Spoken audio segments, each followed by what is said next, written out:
Indolent employees who tinker on their computers be dismissed.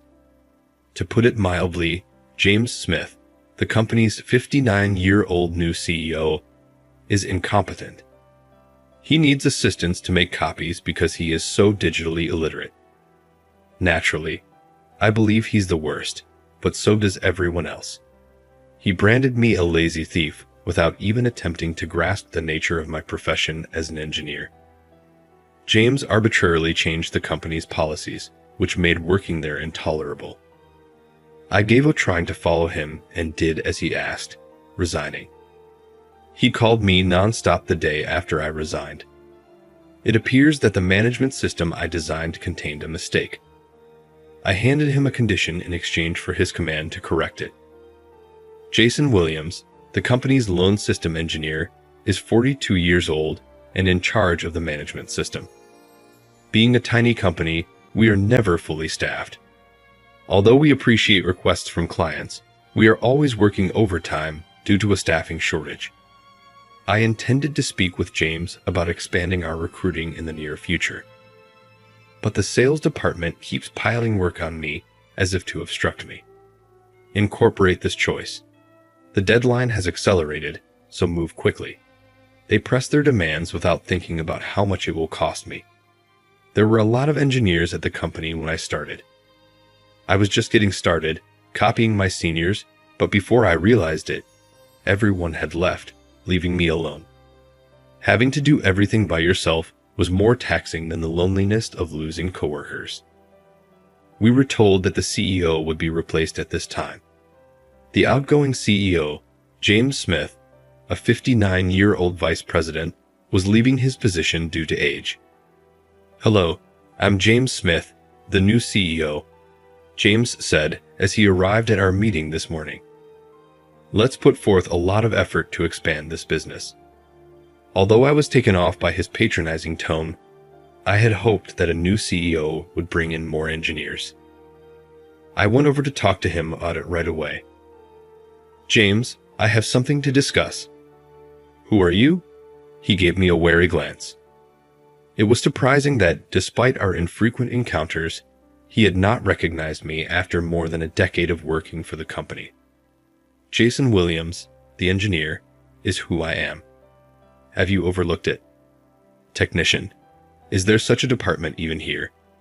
James glanced up, seemingly lost in contemplation, his expression bewildered. The fact that he was really unaware of the engineering department was alarming. "My task has been to create our management system. Do you truly not know who I am?" "I've always focused on sales, so I know nothing about computers." James forgot about me as the VP since he was so busy helping the CEO and traveling. Even though I felt ignored, I continued with my request. "I'm the sole engineer here right now. If this keeps up, efficiency will suffer and the workload will become excessive. Is it possible for us to hire extra employees?" I told James how desperate I was, but he scowled and shook his head. "My former CEO gave me the order to boost earnings. Adding more employees would only drive up labor expenses. But if we hire even one more engineer, we can handle more work." I was rejected, but I was determined not to give up and kept pleading. James, however, waved his hand dismissively, clearly unhappy. "Enough is enough. Since I recently took over, I'm too busy. We'll talk about this later." He clumped back to his office after that. To be fair, he had recently assumed the role of CEO, and he must have felt a great deal of responsibility having been given the firm by his predecessor. I made the decision to wait and come up to him once he had become comfortable. But it soon became apparent that James was incapable of operating a computer or a copier correctly. He summoned me to his office one day and said, "My computer is broken. Make it right." Nothing was touched by me. It simply broke by itself. Make it right.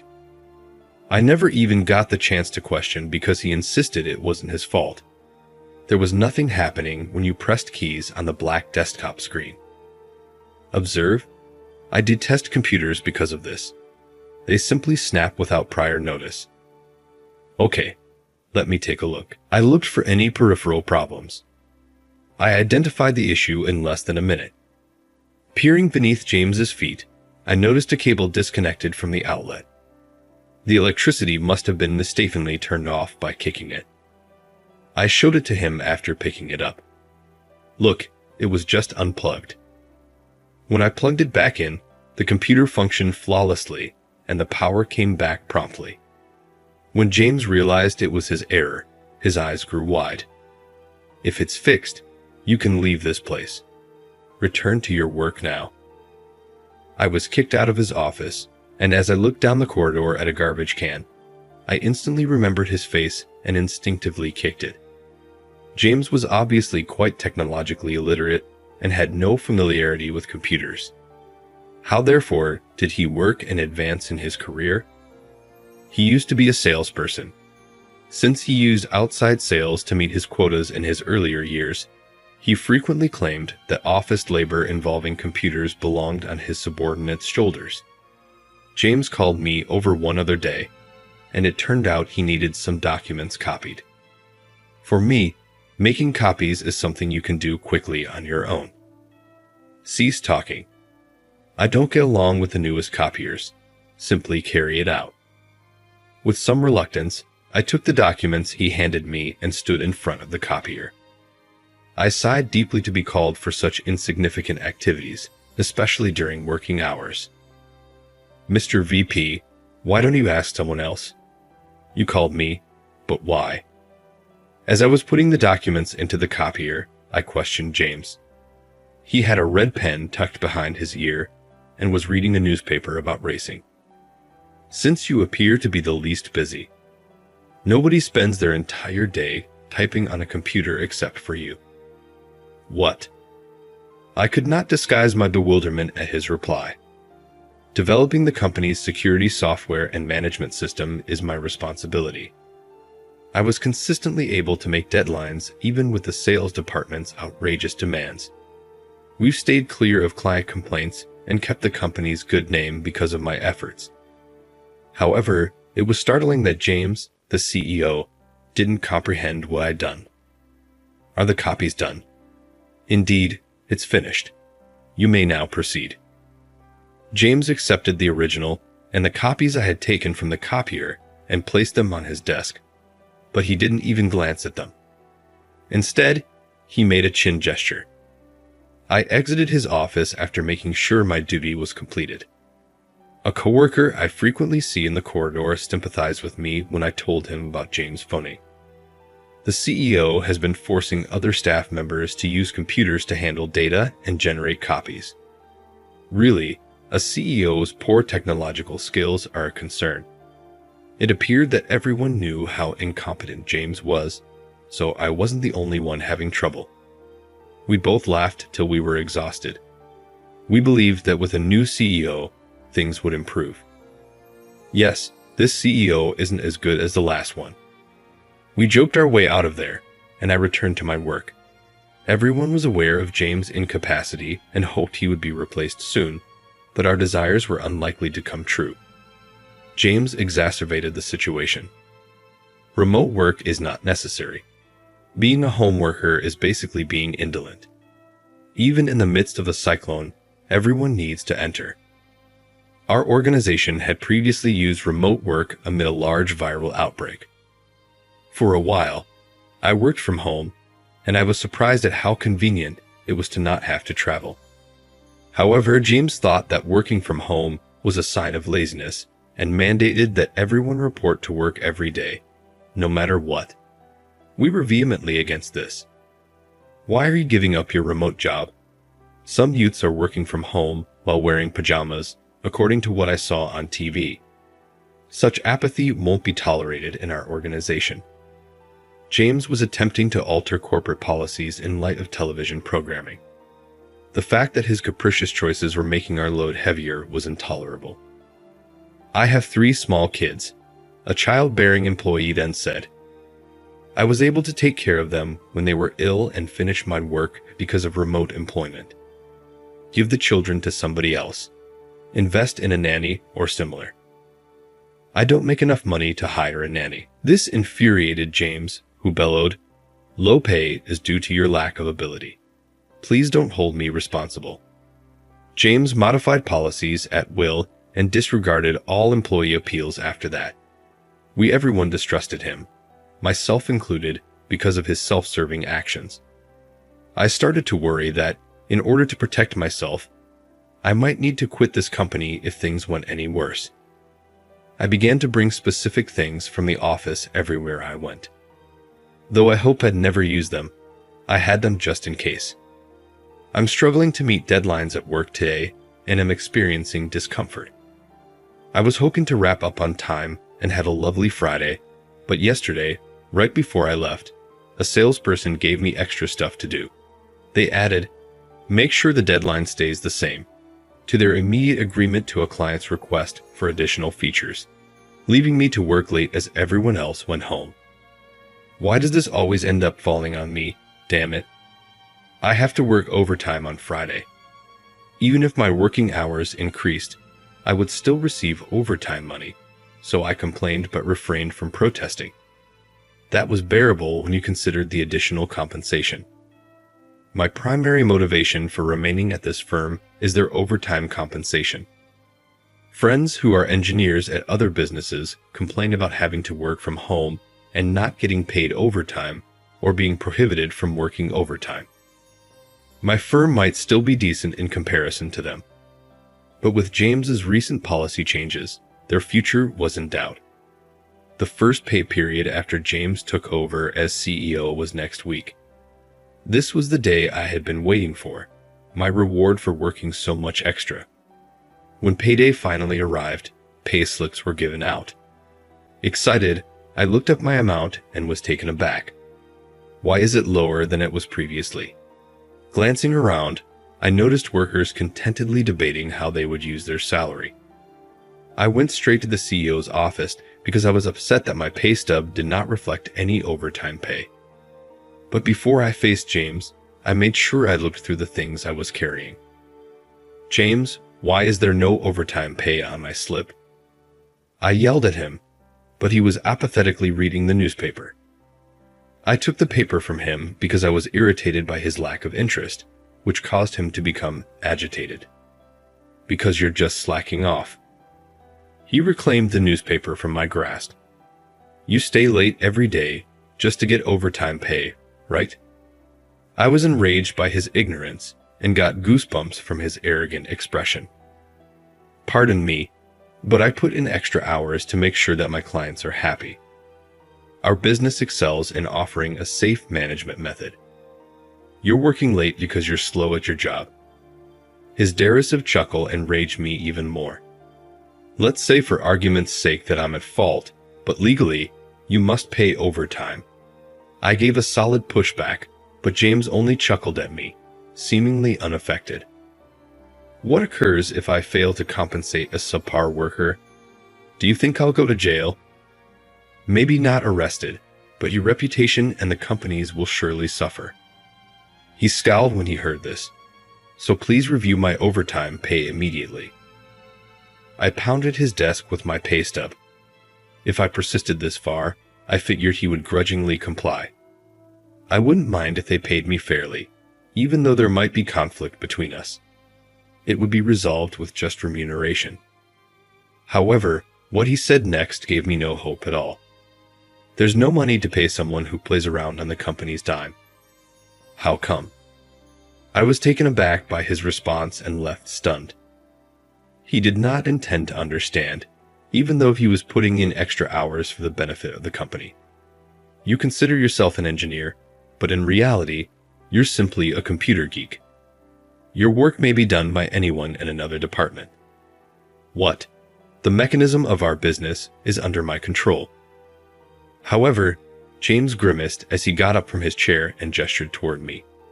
"You are fired, you lazy thief, playing on the computer." I felt all of my feelings for the company disappear at that very instant. My labor seemed like play to him. Who would follow a CEO that doesn't know what his people do for a living or doesn't pay them properly? "I appreciate everything that you have done. Farewell." I nodded to James while picking up my pay stub. Wait, are you really okay with being fired? It seems that my cool acceptance surprised him. I'll stay through the month to complete the handover.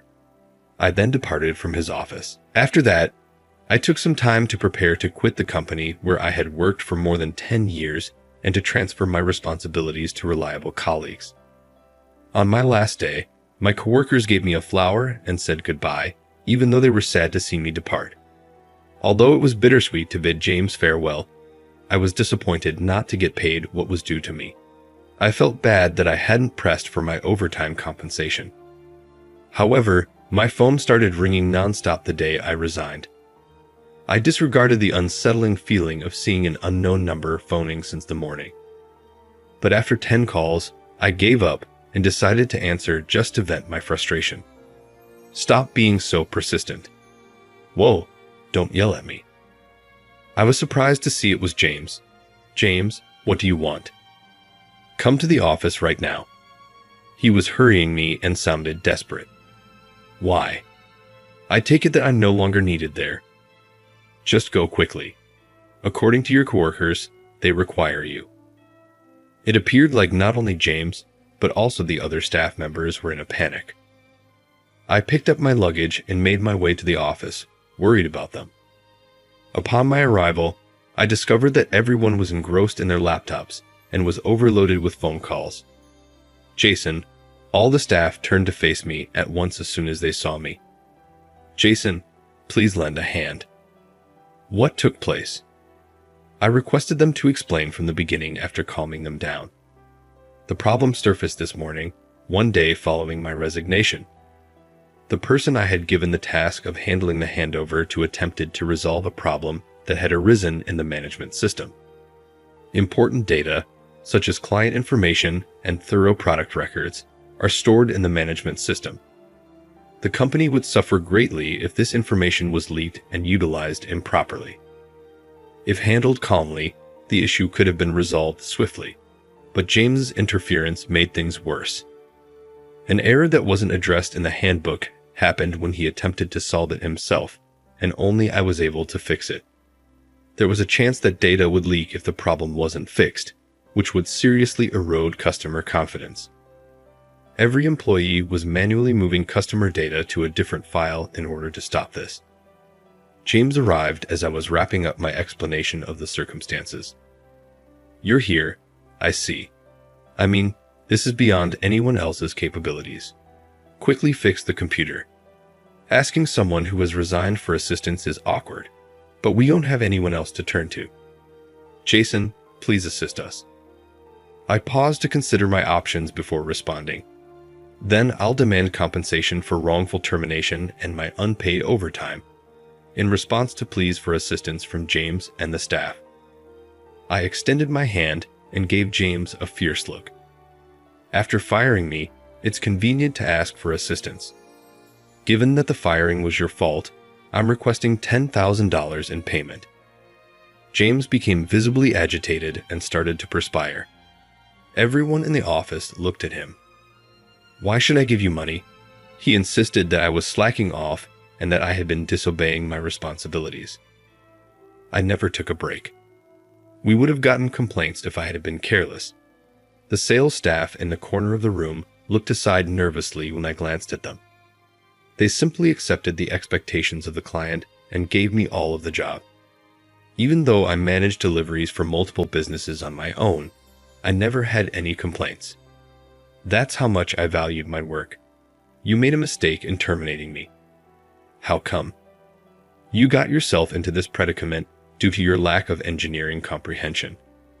With all eyes on him, James felt a sense of terror. I'll fix the problem. Please accept the compensation and apologize for calling me lazy. I hoped that with this ultimatum, he would at last give in. If he did, I could assist the staff right away. But sleazy thief. I never stated that. He mocked me with a sly grin. Stop painting me as the villain. I see. So you're still attempting to avoid accountability. His failure to own up to his deeds made me sigh. Unpaid overtime is a legal issue, as I told you. Only if it is accurate. Have any evidence? James gave me a sly little smile. The fact that he believed I was bluffing gave him confidence. However, there was something in my shoe that could destroy that self-assurance. Yes, I have evidence. What? I reached inside my purse for a sound recorder. I brought it to work in case something happened, and kept it in my suit pocket to record right away if necessary when I thought about moving jobs. I did, of course, videotape the exchange I had with James the day he dismissed me. He cocked his head at the voice recorder I showed him. What is that? An outdated mobile phone? This voice recorder is contemporary. With a single button press, conversations can be recorded. I pushed play after turning up the volume. The staff started whispering as James and I continued our talk. James's face became pale as he heard his voice and fixed his gaze on the voice recorder. James's remarks, "You are fired, you lazy thief," closed the tape.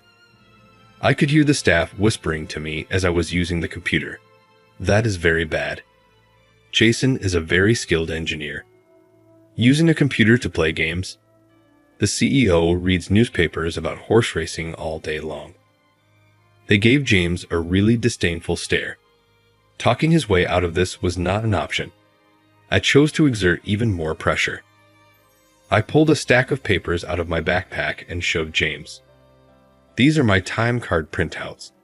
They make my working hours and overtime quite evident. I'm able to sue you and turn these in to the Labor Standards Office. The office would look into the matter and the business would be closely examined if it turned out that he wasn't paying overtime. This would definitely reveal James's incapacity as a CEO. James was sweating a lot and wasn't sure what to do. Whatever happens to the company, I don't care. Remember that I was fired. I grinned, and the staff gathered around James. James, kindly comply with Jason's requests. Things will only get worse if we don't find a solution to this problem.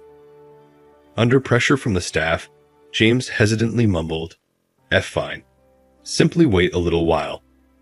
He hurried to the local bank and gave me the unpaid overtime and compensation, confirming that the sum was approximately $112,000 in total. I put it in my pocket when James seized my arm. I fulfilled your requests. Now, swiftly fix the system. I got it. I swiftly opened the administration screen after turning on the machine and found the issue. It was quickly fixed by me. The management system was back up in a matter of minutes, and I had a conversation with the worker who was in charge of the transfer. The mistake is easily correctable. Later, I'll email you the instructions. Wonderful. Thank you so much, the staff exclaimed. Jason is just remarkable. In an instant, he fixed what no one else could. Although I'm accustomed to handling these situations, I was a little uncomfortable to get such high compliments. Is Jason really that good? I wonder.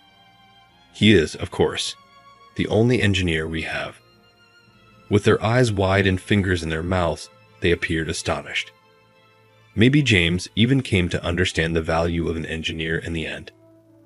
But after receiving my pay, I felt that my work here was finished. I'm departing now that my task is done. Kindly stop making calls at all. James gave me a melancholy glance. You are no longer useful to me. Leave now.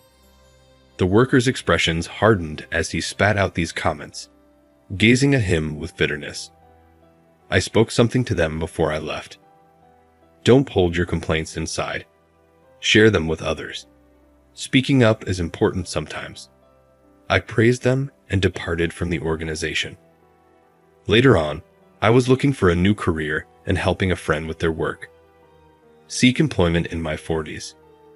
In my 40s, it was difficult to find a new career, but thanks to my friend's connections, I had several opportunities. I was optimistic that the move would go well until I got an unexpected message from an old coworker. Remarkably, following my departure from the company, James was voted out at the shareholders' meeting. The main stockholders were notified about the system issues by someone. They also brought up James's dereliction of duty, the Labor Standards Office's investigation, and a petition signed by every worker calling for his dismissal. Strong disagreement to James' decision to eject me after I settled the dispute was the driving cause for the petition. James was fired as a result of the staff's lack of faith in him. In addition, any executive who backed James was fired. Thus, the management team was essentially replaced. Now, the staff wanted to put me forward for the next success. I was quite aback to learn this from a former coworker. The CEO. Me? Not at all. It is not possible for a former employee to assume that position. I declined right away, but everyone else in the office felt that I was the best person to make the decision. Surprisingly, all of the stockholders thought positively of my efforts to keep the company afloat during the crisis. But I'm only an engineer. The system issue was limited to my area of competence. I am not cut out to be the CEO. Although I was flattered to receive compliments, I graciously turned down the employee's offer.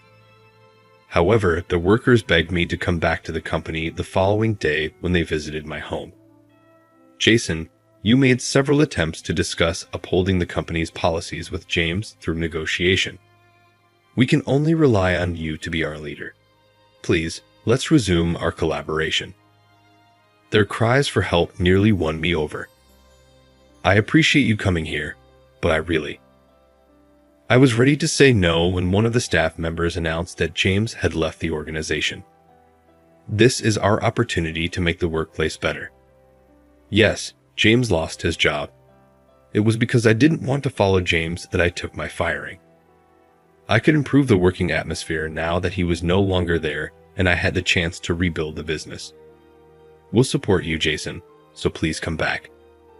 I agreed and took on the role of CEO, inspired by their zeal and the prospect of starting the business over from scratch. I created a new structure and updated the company's management policies, taking into account the feedback from the staff. I was able to improve the work atmosphere and conditions that had previously caused dissatisfaction by using my expertise as a former employee. The outcome was a far more comfortable workplace than it had been. I have a lot of pressure now that I am the CEO, since I know that my leadership will determine the fate of the staff. That being said, I lead a solid team, and the company succeeds because of its workers. I am not able to make money on my own. I'm appreciative of their confidence and encouragement, and I'm committed to raising our game. After that, there was a significant reorganization, and we advertised job positions to add personnel to departments that were short-staffed. We started interviewing the many experienced individuals who came through the recruitment process. While the CEO, the HR manager came up to me while I was waiting for the last round of interviews. His face was expressionless as he handed me a CV. The moment I saw that, I started giggling. "This is J. James Smith," I uttered. James Smith's name and photo were written on the application. James had applied to return to the organization after being sacked. He ought to have been disqualified in the first screening due to his terrible reputation, but he managed to get through by accident. As soon as I was asked what to do, I gave the command, "Get rid of him." He no longer belonged here, and I'm not sure why he believed he could return to the company he was expelled from. I was hoping he would give up and find work elsewhere. I had just finished my day's interviews and was heading back to the CEO's office when an employee barged in. "It's urgent, Jason. James is attempting to barge in." "How come?" It appeared as though he had returned after being sent away. I went to where he was before things got out of hand. James and a few staff members were fighting when I got to the door. "Permit me to enter. I used to be the CEO." I urged, "Please leave," observing the staff members straining to manage him. I intervened by speaking up. "James, please calm down. What prompted you to attend the interview?" "I'd want to resume my duties as CEO even if I was sacked. Though it didn't go well the last time, I'll win back everyone's confidence this time." I smiled sardonically as I looked from employee to employee, taking note of James's commitment. James murmured, "Wait a minute. as he glanced at me in confusion. "Williams, I thought I fired you. Why are you in this place?" Now that he was more at ease, he appeared perplexed by my presence. And Stafford raised his voice on my behalf, obviously irritated. "You're being disrespectful to President Williams." "President Williams?" James looked at me many times, blinking in surprise. After giving him a kind grin, I said, "Yes, I've been reinstated as the new CEO after you." James took a step back, appearing deceived by his old associates. "Are you going to be the CEO again? You ought to abandon that notion." It was unexpectedly thrilling to see the man who had denigrated me seem shocked. "You're not hired, but I wish you success elsewhere." James clung to me, nearly crying, even after I told him to get out of the entrance. "Jason, please help me. I have nowhere to go. I'll work in sales or administration. Simply employ me. Even a copier is above your capabilities. You disturb the workplace and treat people with contempt. Who would employ such a person? Now go." I spoke out and dialed security. "Hold on. I was in error. Please pardon me." James sobbed and pleaded for mercy, but he was let out by security officers. He then attended many interviews but was turned down each time. He now works day jobs to support himself. Despite having some assets as the vice president, his wife took more than half of his assets as alimony and filed for divorce once he was sacked. His savings are therefore almost completely depleted, and he must quickly find a better-paying job to avoid his lifestyle collapsing. Even now, he consistently gets fired for being careless while no one is looking. After he ultimately faced the repercussions of always pushing work onto others, he probably thought, "If only I had worked more seriously, this wouldn't have happened." It's too late to realize his foolishness as he approaches retirement age. However, since beginning the new business, I have performed better and have been successful in opening a branch office. In addition, after moving up from engineering to CEO, business magazines began interviewing me. My reputation grew over time in this way, and we added more business partners. We eventually joined the ranks of huge organizations after seeing the potential for international expansion and ceasing to operate as a small to medium-sized company. I keep putting in a lot of effort for the coworkers who have faith in and followed me.